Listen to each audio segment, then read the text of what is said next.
Given that the equation has real and distinct roots, find the range of values of p.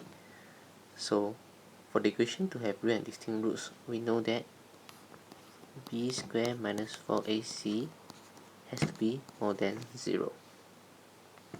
Okay, so in this case, for our equation, our a will be p, our b will be 5, and c is actually 1.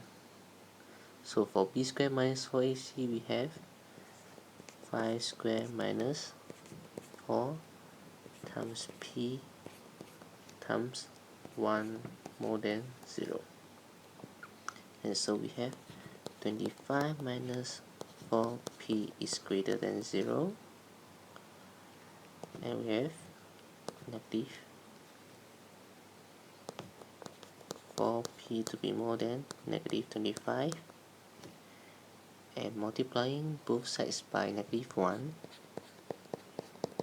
we will have 4p less than 25, and hence p will be lesser than 6 1/4.